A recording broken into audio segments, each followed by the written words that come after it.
क्या मर्दाना कमज़ोरी काबिल इलाज है? ये मसला क्यों होता है?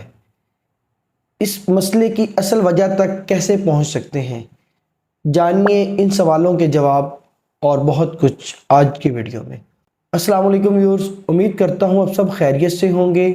आज हम बात करेंगे investigation to diagnose erectile dysfunction, यानी कौन से टेस्ट करवाने चाहिए जिससे हम मर्दाना कमज़ोरी की वजह तक पहुंच सकें। जैसा कि आप सब जानते हैं कि इससे पहले प्रीवियस वीडियो में हमने बात की इरेक्शन, नॉर्मल इरेक्शन क्या है, इरेक्टाइल डिसफंक्शन क्या है, इसकी क्या वजूहात हो सकती हैं, इसकी मुख्तलिफ इकसाम क्या हैं। तो ये वीडियो उसी सिलसिले की अगली कड़ी है। तो बढ़ते हैं आज की वीडियो की जानिब। जब भी आप इरेक्टाइल डिसफंक्शन का प्रॉब्लम लेके मेल सेक्सुअल हेल्थ स्पेशलिस्ट के पास जाएंगे तो आपकी क्लिनिकल हिस्ट्री लेंगे, जिसमें दो पॉइंट्स पे बहुत ज़्यादा फोकस किया जाएगा। Number 1 past medical and past surgical history, और नंबर 2 सेक्सुअल हिस्ट्री।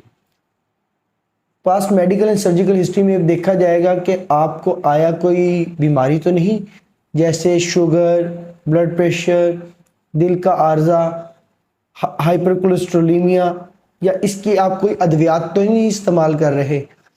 इसी तरह पास्ट सर्जिकल में देखा जाएगा प्रीवियस ट्रॉमा या प्रीवियस सर्जरी। उसके बाद सेकंड कंपोनेंट यानी सेक्सुअल हिस्ट्री, उसमें इम्पॉर्टेंट है कि आपको ये इरेक्टाइल डिसफंक्शन का मसला कब से आ रहा है, किन हालात में इन चीज़ का सामना करना पड़ता है और ये कितनी नौयत का है। इसके बाद सेकंड कंपोनेंट यानी फिजिकल एग्जामिनेशन, इसके भी दो पॉइंट हैं। दो पॉइंट पे जिस पे आप हेल्थ प्रोवाइडर फोकस करेगा, general physical examination, and number 2 पे specific examination. General physical examination में जैसे कि आपकी नब्ज़ देखी जाती है, नब्ज़ से दिल की धड़कन का अंदाज़ा लगाया जाता है, ब्लड वेसल्स के कैलिबर का अंदाज़ा लगाया जाता है, थिकनेस का अंदाज़ा लगाया जाता है। जैसे कि आप सब जानते हैं पुराने दौर में हुक्मा हजरात नब्ज़ देखकर ही बीमारी का अंदाज़ा लगाते थे। माना कि नब्ज़ देखने से हमें दिल का कुछ अंदाज़ा हो जाता है, लेकिन कंप्लीट इंफॉर्मेशन नहीं मिलती। कंप्लीट इंफॉर्मेशन के लिए second component specific clinical examination में स्पेसिफिकली आपके एक्सटर्नल जेनिटेलिया का मुआयना किया जाता है, जिसमें पीनस और टेस्टिस यानी अज़ूए तनासल और खसियों का मुआयना किया जाता है।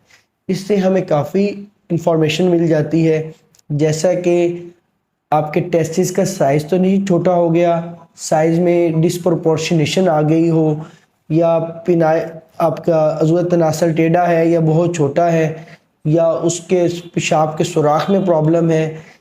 इसी तरह हमें काफ़ी इंफॉर्मेशन मिल जाती है। तो देखा गया है कि यंग जो पेशेंट्स हमारे पास आते हैं वो फिज़िकल एग्जामिनेशन से काफ़ी हेजिटेट कर रहे होते हैं, और इसी हिचकिचाहट की वजह से, वो मुआयना करने की वजह से कि हमें मुआयना करना पड़ेगा, डॉक्टर के पास आते ही नहीं हैं, आने से घबराते हैं। तो ये बताना चाहूँगा इसमें घबराने की कोई बात नहीं है, दैट इज़ रूटीन मैटर। इसके बाद अगले स्टेप की जानिब बढ़ते हैं, यानी investigation. After history, clinical examination, then बात आती है इन्वेस्टिगेशन। इन्वेस्टिगेशन में सबसे पहले वो देखेंगे fasting lipid profile, fasting free testosterone. ये वो सैंपल हैं जो खाली पेट लिए जाते हैं। उसके बाद अगर आपको शुगर है तो HbA1c, जो 3 माह का शुगर कंट्रोल बताते हैं।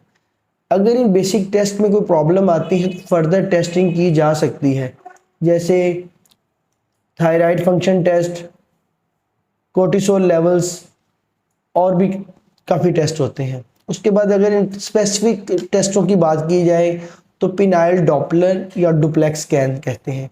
इसमें यूरोलॉजिस्ट और रेडियोलॉजिस्ट दोनों मिलकर परफॉर्म करते हैं। इसमें पेपावरीन एस्ट्राडायोल का एक इंजेक्शन पीनस में लगाया जाता है, और उसके 15 मिनट के वक्फे के बाद पिनाइल डॉपलर करके देखा जाता है कि ब्लड वेसल्स जो अज़ो तनासर की ब्लड वेसल्स है उसमें ब्लड फ्लो कितना बढ़ा और इरेक्शन हुई, और अगर इरेक्शन हुई तो वो कितनी देर मेंटेन रही। इसलिए हमें इरेक्टाइल डिसफंक्शन की मुख्तलिफ किस्मों का पता लगता है। तो अब बात है अगर ट्रीटमेंट की, वो हम अगली वीडियो में बात करेंगे। अकॉर्डिंग टू रूट कॉज, जैसे बीमारी की वजह ढूंढेंगे उसके मुताबिक इसका इलाज होगा। तो इलाज के मुतालिक हम अगली वीडियो में बात करेंगे। उम्मीद करता हूँ आज की वीडियो से आपके जहन में काफ़ी सवालों के जवाब मिल चुके होंगे। तो ये वीडियो अपने तक ना रखें, अपने दोस्तों तक ये पैगाम पहुँचाएँ, हो सकता है किसी की सेहत का फ़ायदा हो जाए। और याद रखें, किसी को सीधा रास्ता दिखाना भी एक नेकी है। अगर इस सिलसिले में अगर आपको इन इरेक्टाइल डिसफंक्शन का प्रॉब्लम आ रहा है तो आपको फ़ौरन किसी मुस्तनिद यूरोलॉजिस्ट या एंड्रोलॉजिस्ट को दिखाने की ज़रूरत है। तो इस सिलसिले में अगर आप हमारी खिदमात हासिल करना चाहें तो नीचे दिए गए नंबर्स पर रब्ता करके हमारी ऑनलाइन अपॉइंटमेंट भी बुक करवा सकते हैं और हमें फ़िज़िकली भी आकर विज़िट कर सकते हैं। शुक्रिया के साथ इजाज़त चाहूँगा। अल्लाह निगहबान, अपना ढेर सारा ख्याल रखें।